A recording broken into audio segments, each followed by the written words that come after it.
ನಮಸ್ಕಾರ. ವಿಶೇಷ ಕಾರ್ಯಕ್ರಮಕ್ಕೆ ಸ್ವಾಗತ. ನಾನು ನಮ್ರತ. ಅಮೆರಿಕ ಸರ್ಕಾರದಲ್ಲಿ ಜಿಹಾದಿ ಉಗ್ರರಿಗೂ ಸ್ಥಾನ. ಭಯೋತ್ಪಾದಕನ ಜೊತೆ ಡೊನಾಲ್ಡ್ ಟ್ರಂಪ್ ಡೀಲ್.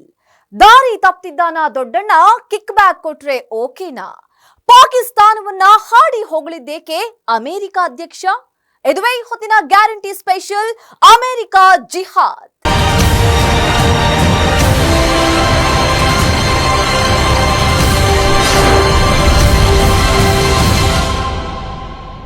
ಒಂದು ದೇಶಕ್ಕೆ ಒಬ್ಬ ವ್ಯಾಪಾರಿಯನ್ನ ಅಧ್ಯಕ್ಷನನ್ನಾಗಿ ಮಾಡಿದ್ರೆ ಹೇಗಿರುತ್ತೆ?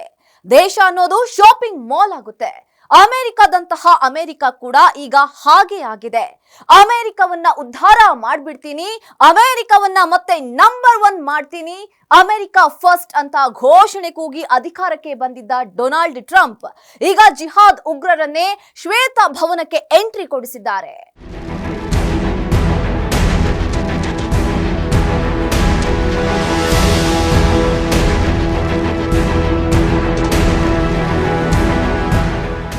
ಮಿಸ್ಟರ್ ಡೊನಾಲ್ಡ್ ಟ್ರಂಪ್ ಅಮೆರಿಕಕ್ಕೆ 2ನೇ ಬಾರಿ ಪ್ರೆಸಿಡೆಂಟ್ ಆಗಿರೋ ವ್ಯಕ್ತಿ. ಅಮೆರಿಕ ಫಸ್ಟ್ ಎನ್ನುವ ಘೋಷಣೆ ಮೊಳಗಿಸಿಕೊಂಡೇ ಅಧಿಕಾರಕ್ಕೆ ಬಂದ ಟ್ರಂಪ್ ಅಧಿಕಾರಕ್ಕೆ ಬಂದ ಕೂಡಲೇ ಆಡಿದ ಮಾತಿಗೂ ಮಾಡುತ್ತಿರೋ ಕೆಲಸಕ್ಕೂ ಒಂದಕ್ಕೊಂದು ಸಂಬಂಧವೇ ಇಲ್ಲದಂತೆ ಆಡ್ತಿದ್ದಾನೆ. ಹೌದು, ಅಮೆರಿಕ ಅಧ್ಯಕ್ಷರನ್ನ ಬಹುವಚನದಲ್ಲಿ ಕರೆದು ಗೌರವ ಕೊಡೋ ಅಗತ್ಯ ಇದೆಯಾ ಅನ್ನೋ ಅನುಮಾನ ಬರುವಂತೆ ಮಾಡ್ತಿದ್ದಾರೆ ಟ್ರಂಪ್.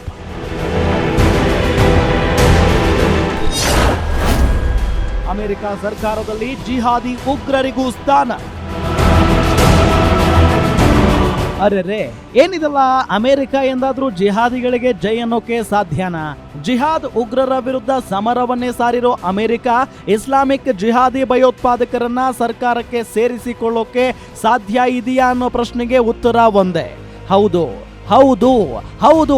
ಅಮೆರಿಕದ ಶ್ವೇತಭವನಕ್ಕೆ ಈಗ ಜಿಹಾದಿ ಉಗ್ರರು ಅಧಿಕೃತವಾಗಿ ಎಂಟ್ರಿ ಕೊಟ್ಟಿದ್ದಾರೆ.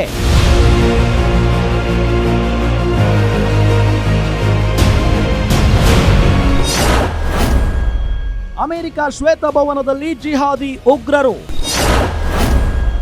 ಜಿಹಾದಿ ಉಗ್ರ ನಂಬರ್ 1 ಇಸ್ಮಾಯಿಲ್ ರಾಯರ್. ಜಿಹಾದಿ ಉಗ್ರ ನಂಬರ್ 2 ಹಮ್ಜಾ ಯೂಸುಫ್.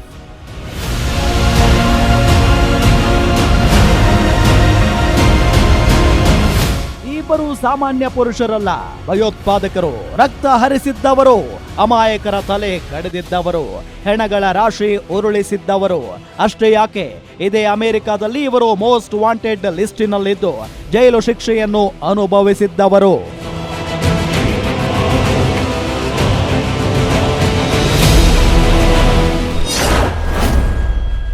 ಇಸ್ಮಾಯಿಲ್ ರಾಯರ್ ಲಷ್ಕರ್ ಇ ತಯ್ಯಬಾ ಉಗ್ರ. ಕಾಶ್ಮೀರದಲ್ಲಿ ಟೆರರಿಸ್ಟ್ ಆಕ್ಟಿವಿಟಿ. 20 ವರ್ಷ ಶಿಕ್ಷೆ, 13 ವರ್ಷಕ್ಕೆ ರಿಲೀಸ್. 13 ವರ್ಷ ಜೈಲು ಶಿಕ್ಷೆ ಅನುಭವಿಸಿದ್ದ. 2003ರಲ್ಲಿ ಅಮೆರಿಕ ವಿರುದ್ಧ ಸಂಚು. 9/11 ದಾಳಿಯಲ್ಲಿ ಪ್ರಮುಖ ಪಾತ್ರ. ಅಲ್ ಖೈದಾ ಲಷ್ಕರ್ ಘೋಷಿತ ಉಗ್ರ. ಪಾಕಿಸ್ತಾನದಲ್ಲಿ ಟೆರರ್ ಕ್ಯಾಂಪ್ ಮಾಡಿದ್ದ.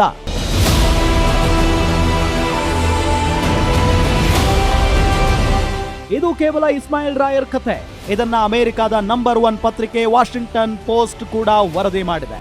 ಇದು ಟ್ರಂಪ್ಗೆ ಗೊತ್ತಿಲ್ಲ ಎಂದೇನಲ್ಲ, ಗೊತ್ತಿದೆ. ಎಷ್ಟಿದ್ದರೂ ಈತನನ್ನ ಅಮೆರಿಕ ರಿಲಿಜಿಯಸ್ ಫ್ರೀಡಂ ಕಮಿಷನ್ ಸದಸ್ಯನನ್ನಾಗಿ ನೇಮಕ ಮಾಡಿದೆ ವೈಟ್ ಹೌಸ್. ಇನ್ನೊಬ್ಬನ ಕಥೆ ಕೇಳಿ.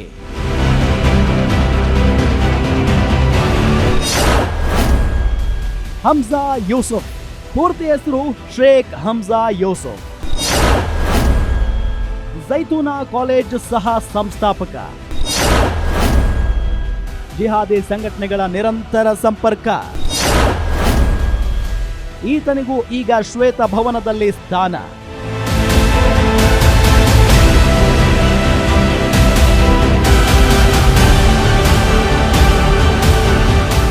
ಇವರೊಬ್ಬರ ಕಥೆಯೇ ಭಯಾನಕ.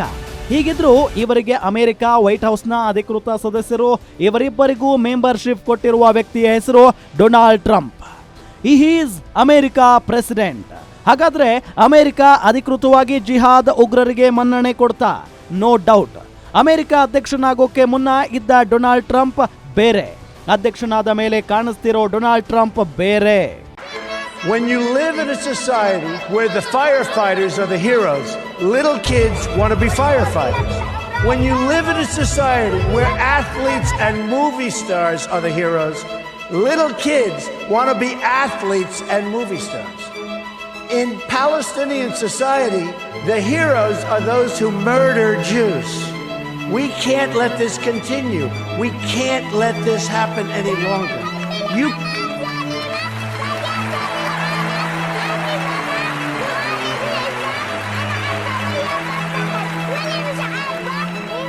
You cannot achieve peace if terrorists are treated as martyrs. Glorifying terrorists is a tremendous barrier to peace. It is a horrible, horrible way to think. It's a barrier that can't be broken. That will end, and it'll end soon, believe me.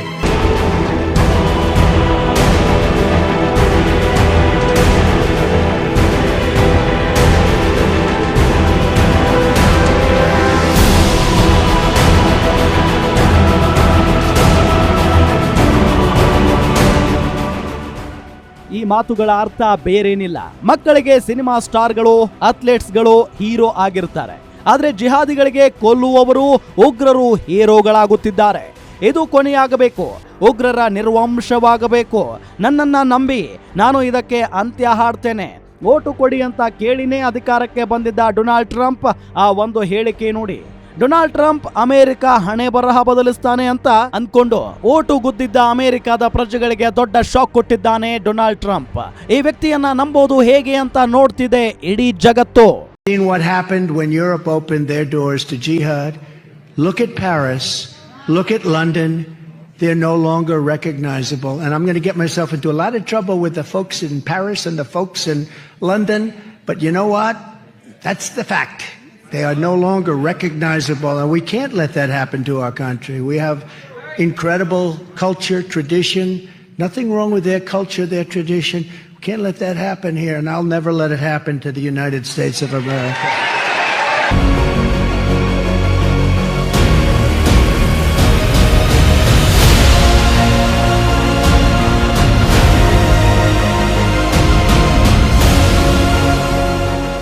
ಇದನ್ನ ಹೇಳಿದ್ದ ವ್ಯಕ್ತಿಯು Donald Trump. ಚುನಾವಣೆ ಸಮಯದಲ್ಲಿ ಹೀಗೆಲ್ಲ dialogue ಹೊಡೆದಿದ್ದ Trump, Europe ದೇಶಗಳು ಜಿಹಾದಿಗಳಿಗೆ door open ಮಾಡಿಟ್ಟುಕೊಂಡು ಕೂತಿವೆ. ಅಲ್ಲಿನ ಸಂಸ್ಕೃತಿಯೇ ಬದಲಾಗ್ತಾ ಇದೆ. ನಾನು ಅಮೆರಿಕದಲ್ಲಿ ಹಾಗೆ ಆಗಲು ಅವಕಾಶ ಕೊಡೋದಿಲ್ಲ ಅಂತ ಪ್ರತಿಜ್ಞೆ ಮಾಡಿದ್ದ. ಆದ್ರೆ ಈತ ಅಧಿಕಾರಕ್ಕೆ ಬರ್ತಾ ಇದ್ದಂತೇನೆ ಜಿಹಾದಿಗಳಿಗೆ ಅಷ್ಟೇ ಯಾಕೆ, ಕೊಲೆ ಮಾಡಿ, ರಕ್ತಪಾತ ಮಾಡಿ, ತಲೆಗಳನ್ನ ಉರುಳಿಸಿ ಅಮೆರಿಕ ವಿರುದ್ಧವೇ ಯುದ್ಧ ಸಾರಿದ್ದ ಉಗ್ರರನ್ನ ಕರೆದು ಶ್ವೇತ ಭವನದಲ್ಲಿ ಅಧಿಕಾರಕ್ಕೆ ತಂದು ಕೂರಿಸಿದ್ದಾನೆ. ಇನ್ನು ಮುಂದೆ ಈತನನ್ನ ಬೇಟೆಯಾಡಿದ್ದವರೇ ಈ ಉಗ್ರರಿಗೆ ಇನ್ನು ಮುಂದೆ ಸಲಾಂ ಹೊಡೆಯಬೇಕು. ಹಾಗೆ ಮಾಡಿರೋ ವ್ಯಕ್ತಿ Donald Trump. He is America president.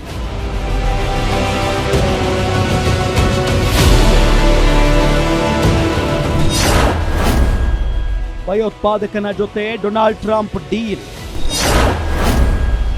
ದಾರಿ ತಪ್ಪುತ್ತಿದ್ದಾನ ದೊಡ್ಡಣ್ಣ, ಕಿಕ್ ಬ್ಯಾಕ್ ಕೊಟ್ರೆ ಓಕೆನಾ? ಪಾಕಿಸ್ತಾನವನ್ನ ಹಾಡಿ ಹೊಗಳಿದ್ದೇಕೆ ಅಮೆರಿಕ ಅಧ್ಯಕ್ಷ? I talk about that just one word. Yeah. Also Pakistan.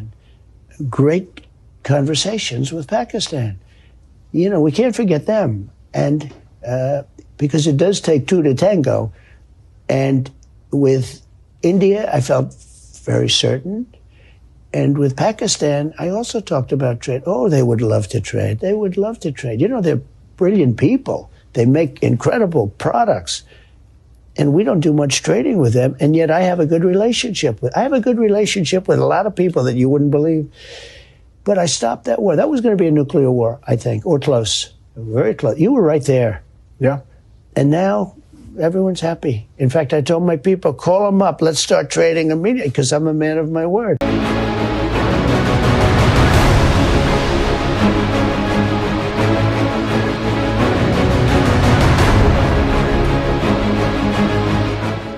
ಇಂಥದ್ದೊಂದು ಭಾಷಣ ಮಾಡಿದ ಇದೇ ಟ್ರಂಪ್ ಜಸ್ಟ್ ಕೆಲವು ತಿಂಗಳ ಹಿಂದೆ ನಡೆದ ಚುನಾವಣೆಯಲ್ಲಿ ಏನ್ ಹೇಳಿದ್ದಾಗುತ್ತಾ? ಎಲೆಕ್ಷನ್ ಟೈಮ್ನಲ್ಲಿ ಇದೇ ಡೊನಾಲ್ಡ್ ಟ್ರಂಪ್ ಹೇಳಿಕೆ ನೋಡಿ. ಆಹಾ, ಓಹೋ ಎಂದು ಓಟು ಒತ್ತಿದ್ದ, ಗೆಲ್ಲಿಸಿದ್ದ ಅಮೆರಿಕನ್ನರೇ ಈಗ ಹಣೆ ಚಚ್ಚಿಕೊಳ್ತಿದ್ದಾರೆ.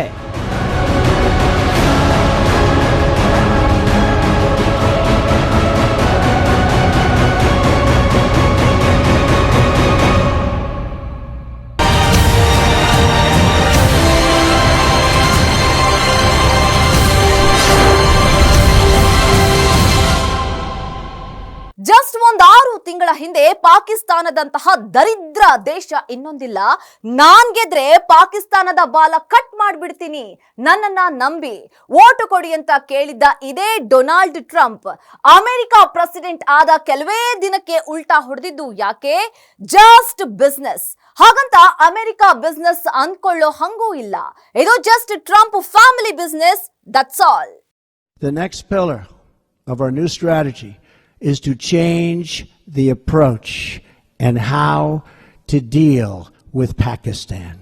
We can no longer be silent about Pakistan's safe havens for terrorist organizations, the Taliban, and other groups that pose a threat to the region and beyond. Pakistan has much to gain from partnering with our effort in Afghanistan. It has much to lose by continuing to harbor criminals and terrorists. In the past, Pakistan has been a valued partner. Our militaries have worked together against common enemies. The Pakistani people have suffered greatly from terrorism and extremism. We recognize those contributions and those sacrifices. But Pakistan has also sheltered the same organizations that try every single day to kill our people. We have been paying Pakistan billions and billions of dollars. At the same time, they are housing the very terrorists that we are fighting. But that will have to change, and that will change immediately. No partnership can survive a country's harboring of militants and terrorists who target U.S. service members and officials. It is time for Pakistan to demonstrate its commitment to civilization, order, and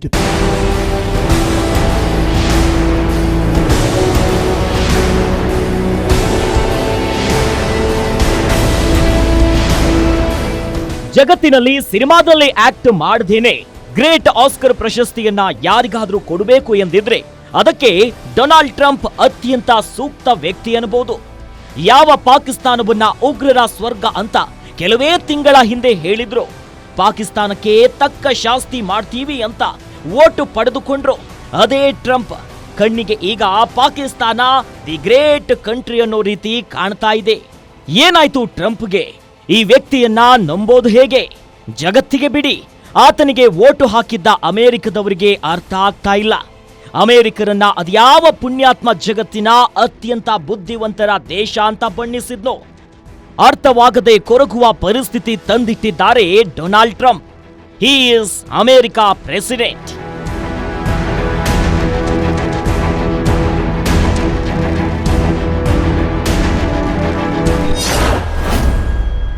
ಭಯೋತ್ಪಾದಕರ ಜೊತೆ America ಅಧ್ಯಕ್ಷ. ಪಾಕ್ ಹೊಗಳುವುದರ ಹಿಂದೆ personal agenda.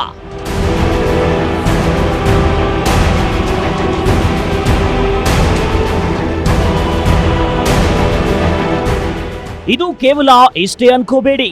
ಈ ಕಾರಣಕ್ಕಾಗಿನೇ America ಅಧ್ಯಕ್ಷ ಪಾಕಿಸ್ತಾನ ಭಾರತ ವಿಚಾರದಲ್ಲಿ ಮೂಗು ತೋರಿಸಿದ್ನ. ಈ ಕಾರಣಕ್ಕಾಗಿನೇ Trump hidden deal ಮಾಡಿದ್ನ ಗೊತ್ತಿಲ್ಲ. ಆದ್ರೆ ಈತ ನಡೆಸ್ತಾ ಇರೋದು ಅಮೆರಿಕ ಅನ್ನೋ ಜಗತ್ತಿನ ಶ್ರೀಮಂತ ರಾಷ್ಟ್ರವನ್ನಂತೂ ಅಲ್ಲ. ಕೇವಲ ತನ್ನ ಬಿಸ್ನೆಸ್ ಅನ್ನೋದಕ್ಕೆ ಕಾರಣಗಳು ಸಿಗ್ತಾ ಇವೆ. ಏನು ಗೊತ್ತಾ, ಪಾಕಿಸ್ತಾನವನ್ನ ಇಷ್ಟೆಲ್ಲ ಹಾಡಿ ಹೊಗಳ್ತಾ ಇರೋದ್ರ ಹಿಂದೆ ಇರೋದು ಅಮೆರಿಕದ ಹಿತಾಸಕ್ತಿಯಲ್ಲ, ಟ್ರಂಪ್ ಪರ್ಸನಲ್ ಅಜೆಂಡಾ. ಏನಿದು ಪರ್ಸನಲ್ ಅಜೆಂಡಾ ಅಂದ್ರ,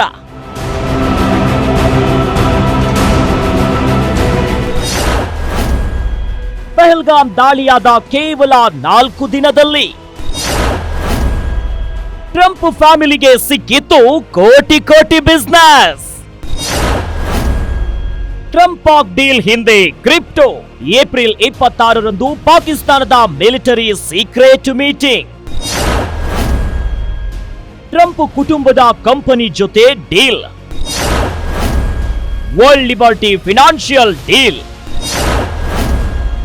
ಪಾಕಿಸ್ತಾನ್ ಕ್ರಿಪ್ಟೋ ಕೌನ್ಸಿಲ್ ಒಪ್ಪಂದ.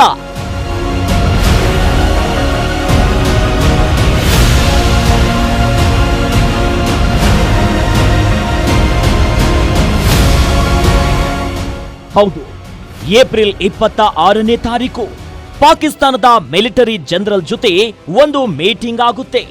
ಟ್ರಂಪ್ ಕುಟುಂಬದ ಒಡೆತನ ಇರೋ ವರ್ಲ್ಡ್ ಲಿಬರ್ಟಿ ಫಿನಾನ್ಷಿಯಲ್ ಜೊತೆ ಒಂದು ಒಪ್ಪಂದ ಆಗುತ್ತೆ. ಆ ಒಪ್ಪಂದಕ್ಕೆ ಸೈನ್ ಮಾಡೋದು ಪಾಕಿಸ್ತಾನ್ ಕ್ರಿಪ್ಟೋ ಕೌನ್ಸಿಲ್.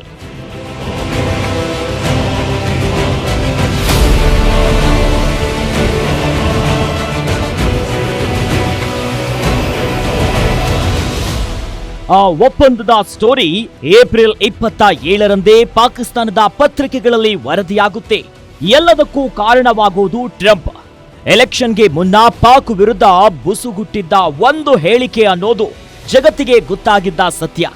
ಇದೆಲ್ಲ ಏಪ್ರಿಲ್ 26ರಂದೇ ಆಗುತ್ತೆ. ಇದೆಲ್ಲ ಆಗೋದು ಪಹಲ್ಗಾಮ್ ಅಟ್ಯಾಕ್ ಆದ ಜಸ್ಟ್ 4 ದಿನಗಳ ಅಂತರ ಅನ್ನೋದು ವಿಚಿತ್ರ. ಕಾಕತಾಳೀಯ ಅನ್ನೋದಕ್ಕೆ ಸಾಧ್ಯವೇ ಇಲ್ಲ. ಟ್ರಂಪ್ ಮಾತಿನ ವರಸೆ ದಿನಕ್ಕೂ ಬದಲಾಗ್ತಾ ಇರೋದು ಈ ಕಾರಣಕ್ಕೆ.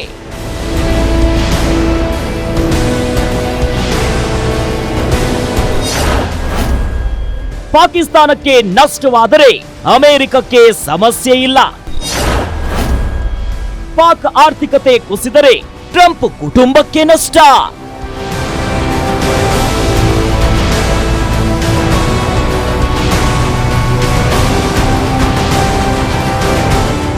ಸಿಂಪಲ್ ಆಗಿ ಹೇಳಬೇಕಂದ್ರೆ ಅಮೆರಿಕಕ್ಕೆ ಪಾಕಿಸ್ತಾನ ಸರ್ವನಾಶ ಆದ್ರೆ ಯಾವ ಲಾಭನೂ ಇಲ್ಲ, ನಷ್ಟನೂ ಇಲ್ಲ. ಆದ್ರೆ ಪಾಕಿಸ್ತಾನದ ಆರ್ಥಿಕತೆ ಕುಸಿದ್ರೆ, ಯುದ್ಧ ಆಗಿಯೇ ಕಂಟಿನ್ಯೂ ಆದ್ರೆ ಅಮೆರಿಕಕ್ಕಿಂತ ಹೆಚ್ಚಾಗಿ ನಷ್ಟವಾಗೋದು ಟ್ರಂಪ್ ಕಂಪನಿಗೆ. ಹೀಗಾಗಿನೇ ಅಮೆರಿಕಕ್ಕೆ ಇರೋ ಜಾಗತಿಕ ಪ್ರಭಾವವನ್ನ ಬಳಸಿಕೊಂಡು ಸುಖ ಸುಮ್ಮನೆ ಪಾಕಿಸ್ತಾನವನ್ನ ಹಾಡಿ ಹೊಗಳ್ತಾ ಇರೋದು ಅಂತಿವೆ ಅಮೆರಿಕದ ಮಾಧ್ಯಮಗಳು. ಪರ್ಸನಲ್ ಲಾಭಕ್ಕಾಗಿ ದೇಶದ ಹಿತಾಸಕ್ತಿಯನ್ನ ಬಲಿ ಕೊಡ್ತಿರೋದು, ಪರ್ಸನಲ್ ಲಾಭಕ್ಕಾಗಿ ತಾನೇ ಹೇಳಿದ್ದ ಮಾತಿಗೆ ಉಲ್ಟಾ ನಡ್ಕೊಳ್ತಾ ಇರೋದು ಅದೇ ಕಾರಣಕ್ಕೆ. ಪಾಕಿಸ್ತಾನದ ಆರ್ಥಿಕತೆಗೆ ಪ್ರಾಬ್ಲಮ್ ಆಗದೆ ಹೋದ್ರೆ ಟ್ರಂಪ್ ಫ್ಯಾಮಿಲಿಯ ಕಂಪನಿಗೆ ಲಾಭ. ಅದೇ ಕಾರಣಕ್ಕೆ ಟ್ರಂಪ್ ತನ್ನಿಂದ ಸಾಧ್ಯ ಇದ್ರೂ ಕೂಡ ವಿಶ್ವಸಂಸ್ಥೆಯ ಅನುದಾನವನ್ನ ಪಾಕಿಸ್ತಾನಕ್ಕೆ ಕೊಡಿಸಿದ್ದು. ಯಾಕಂದ್ರೆ ಅವನು Donald Trump, he is America president.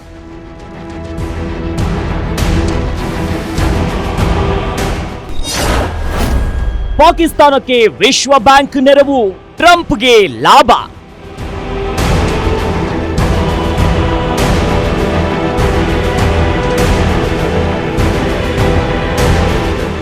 Bharat ಏನಾದ್ರೂ ಮಾಡ್ಕೊಳ್ಳಿ, ಅಮೆರಿಕವು ಹಾಳಾಗಿ ಹೋಗ್ಲಿ, ತನ್ನ ಕಂಪನಿಗೆ ಲಾಭ ಆಗ್ತಾ ಇದ್ರೆ ಅಷ್ಟೇ ಸಾಕು ಅನ್ನೋ ಲೆವೆಲ್ಗೆ ಬಂದು ಬಿಟ್ಟಿದ್ದಾನೆ ಡೊನಾಲ್ಡ್ ಟ್ರಂಪ್.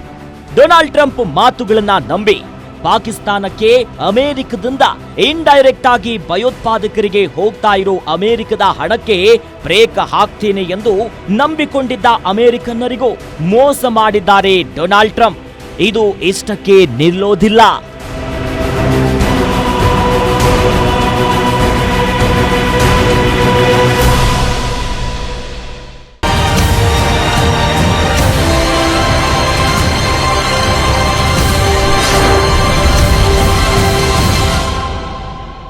ದುಡ್ಡು ಕೊಟ್ರೆ ಲಾಭ ಮಾಡ್ಕೊಟ್ರೆ ಎಲ್ಲ ಓಕೆ, ಇದು ಪಕ್ಕ ವ್ಯವಹಾರಸ್ಥ ಟ್ರಂಪ್ ಗುಣ. ಅದನ್ನ ಆತ ಸಿರಿಯಾ ಅಧ್ಯಕ್ಷನ ವಿಷಯದಲ್ಲೂ ಮಾಡಿದ್ದಾನೆ. ಜಸ್ಟ್ 6 ತಿಂಗಳ ಹಿಂದೆ ಭಯೋತ್ಪಾದಕನಾಗಿದ್ದವನ ಜೊತೆ ಟ್ರಂಪ್ ಕೈ ಕುಲುಕಿದ್ದಾರೆ. ಭಾರತದ ಪರ ನಿಂತರೆ ಪಾಕ್ ಜೊತೆ ವ್ಯವಹಾರ ಬಂದ್. ಪಾಕ್ ಜೊತೆ ವ್ಯವಹಾರ ಬಂದ್ ಆದ್ರೆ ಅಮೆರಿಕಕ್ಕೆ ಲಾಭವಿಲ್ಲ. ಆರ್ಥಿಕ ದಿಗ್ಬಂಧನ ಹೇರಿದರೆ ಟ್ರಂಪ್ ಪುತ್ರನಿಗೆ ದೊಡ್ಡ ನಷ್ಟ.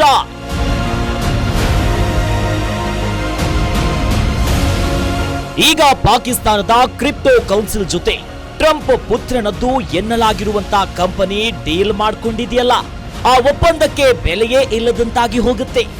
ಭಾರತದ ಪರ ನಿಂತ್ರೆ ಪಾಕಿಸ್ತಾನಕ್ಕೆ ಆರ್ಥಿಕ ದಿಗ್ಬಂಧನವೇನಾದ್ರೂ ಹೇರಿದ್ರೆ ಆಗ ಪಾಕಿಸ್ತಾನದ ಜೊತೆ ಒಪ್ಪಂದ ಮಾಡಿಕೊಂಡಿರೋ ಟ್ರಂಪ್ ಕುಟುಂಬದ ಕಂಪನಿಗೆ ನಷ್ಟವಾಗುತ್ತೆ. ಅದು ಜಗತ್ತಿಗೆ ಗೊತ್ತಾದ್ರೆ ಆಗ ಟ್ರಂಪ್ ಕುಟುಂಬದ ಕಂಪನಿಯ ಷೇರುಗಳ ರೇಟು ಪಾತಾಳಕ್ಕೆ ಬೀಳುತ್ತೆ. ಪಾಕಿಸ್ತಾನದ ಆರ್ಥಿಕತೆ ಇನ್ನಷ್ಟು ಕುಸಿದು ಡಾಲರ್ ಬೆಲೆ ಕುಸಿದರೆ ಪಾಕಿಸ್ತಾನದಿಂದ ಬರೋ ಲಾಭಕ್ಕೆ ಹೊಡೆತ ಬೀಳುತ್ತೆ. ಟ್ರಂಪ್ ಲೆಕ್ಕಾಚಾರ ಇಷ್ಟೇ. ಆತ ತನ್ನ ಯಾವುದೇ ಹೆಜ್ಜೆಯನ್ನು ಅಮೆರಿಕ ಅಧ್ಯಕ್ಷನಂತೆ ಯೋಚಿಸಿಲ್ಲ. ಜಸ್ಟ್ ತನ್ನ ಕುಟುಂಬದ ಕಂಪನಿಯ ಮ್ಯಾನೇಜಿಂಗ್ ಡೈರೆಕ್ಟರ್ ಆಗಿ ಮಾತ್ರ ಯೋಚನೆ ಮಾಡಿದ್ದಾನೆ. ಇದು ಅಮೆರಿಕದ ಪತನ ಆರಂಭ ಅಂತ ಪೆಂಟಗನ್ ಅಧಿಕಾರಿಗಳೇ ಎಚ್ಚರಿಕೆ ಕೊಟ್ಟಿದ್ದಾರೆ.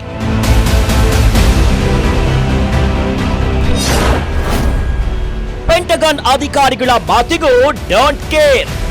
If you ask Donald Trump, he single-handedly won the World Cup. He invented the internet. He cured cancer. The fact of the matter is, Indians should be more like Americans in this regard and not take Donald Trump literally. The man is a braggart and a blowhard. But behind that bravado, what he's signaling is the United States was helping mediate. Where I think Donald Trump made a very bad mistake, however, by suggesting that he would use trade to compel a ceasefire. ಹೀಗೆ ಹೇಳ್ತಾ ಇರೋದು Michel Ruben. Trump ನನ್ನ India serious ಆಗಿ ತಗೊಳ್ಳೋ ಅಗತ್ಯ ಇಲ್ಲ ಅನ್ನೋ Ruben, ಆತ ತಿನ್ನೋದು ಸಕ್ಕರೆ, ಬಾಲ ಅಲ್ಲಾಡಿಸುವ ನಾಯಿ ಅಂತಾರೆ. ಈ ವ್ಯಕ್ತಿ ಈ ಹಿಂದೆ ಟ್ರಂಪ್ ಜೊತೆ ಕೆಲಸ ಮಾಡಿದವರು. ಆತ ಅಮೆರಿಕದ ಹಿತಾಸಕ್ತಿಯನ್ನ ನೋಡಲ್ಲ, ಜಗತ್ತಿನ ಹಿತಾಸಕ್ತಿಯನ್ನೂ ನೋಡಲ್ಲ. ಆತ ಕೇವಲ ತನ್ನ ವ್ಯವಹಾರ ನೋಡ್ಕೊಳ್ತಾನೆ ಅನ್ನೋ ರುಬಿನ್ ಪಹಲ್ಗಾಮ್ ಅಟ್ಯಾಕ್ ನಂತರ ಭಾರತ ಮಾಡಿದ್ದೇ ಸರಿ ಅಂತಾರೆ.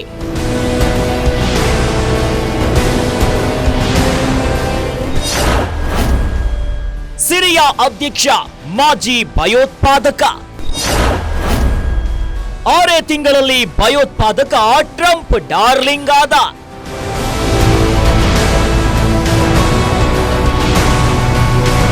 ಈತನ ಹೆಸರು ಅಹಮದ್ ಅಲ್ ಶರಾ. ಸಿರಿಯಾ ಅನ್ನೋ ಉಗ್ರರ ದೇಶಕ್ಕೆ ಈಗ ಇವನೇ ಅಧ್ಯಕ್ಷ. ಈತನ ತಲೆಗೆ ಹಿಂದೊಮ್ಮೆ ಅಮೆರಿಕ ಲಕ್ಷ ಲಕ್ಷ ಡಾಲರ್ ಬಹುಮಾನ ಘೋಷಿಸಿತ್ತು. ಈತ ವಿಶ್ವಸಂಸ್ಥೆಯ ಮೋಸ್ಟ್ ವಾಂಟೆಡ್ ಭಯೋತ್ಪಾದಕರ ಲಿಸ್ಟ್ ನಲ್ಲಿರೋ ಉಗ್ರ. ಕೇವಲ 6 ತಿಂಗಳ ಹಿಂದೆ ಈತ ತನ್ನನ್ನ ತಾನು ಸಿರಿಯಾ ಅಧ್ಯಕ್ಷ ಅಂತ ಘೋಷಿಸಿಕೊಳ್ಳುವವರೆಗೂ ಈತನನ್ನ ಇದೇ ಅಮೆರಿಕ, ಇದೇ ಡೊನಾಲ್ಡ್ ಟ್ರಂಪ್ ಈತ ಮನುಕುಲ ಅತ್ಯಂತ ಕ್ರೂರಿ, ಕಿರಾತಕ ಅಂತೆಲ್ಲ ಅಟ್ಯಾಕ್ ಮಾಡ್ತಾ ಇತ್ತು. ಅರೆ 6 ತಿಂಗಳಲ್ಲಿ ಈತ ಅಮೆರಿಕದ ಡಾರ್ಲಿಂಗ್ ಆಗಿದ್ದು ಹೇಗೆ ಗೊತ್ತಾ? ಇದರ ಹಿಂದೆಯೂ ಒಂದು ಕತೆ ಇದೆ.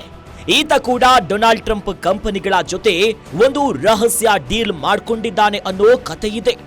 ಆ ಕಾರಣಕ್ಕಾಗಿನೇ 25 ವರ್ಷಗಳಲ್ಲಿ ಇದೇ ಮೊದಲ ಬಾರಿಗೆ ಅಮೆರಿಕ ಅಧ್ಯಕ್ಷನ ಜೊತೆ ರಾಯಲ್ ಟ್ರೀಟ್ಮೆಂಟ್ ಮಾಡಿಕೊಂಡಿದ್ದಾನೆ ಸಿರಿಯಾ ಅಧ್ಯಕ್ಷ ಅಹಮದ್ ಅಲ್ ಶರಾ.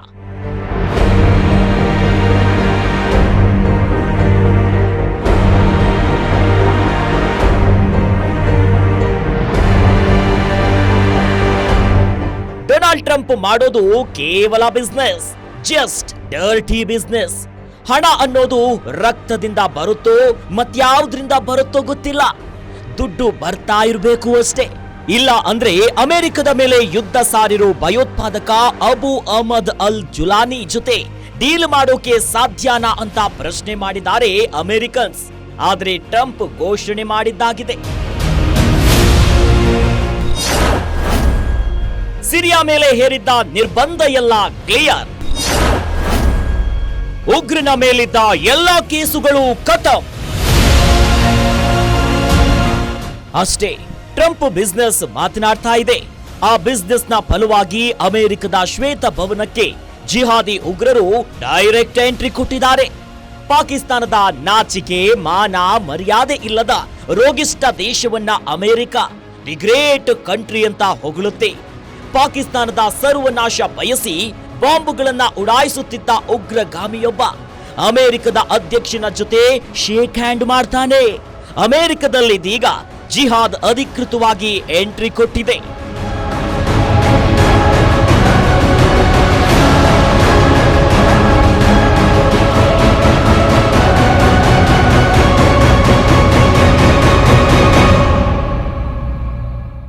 ಆತ ಇವತ್ತು ಹೇಳಿದ್ದನ್ನ ನಾಳೆ ಹೇಳಲ್ಲ, ನೆನ್ನೆ ಹೇಳಿದ್ದನ್ನ ಇವತ್ತು ಹೇಳಲ್ಲ.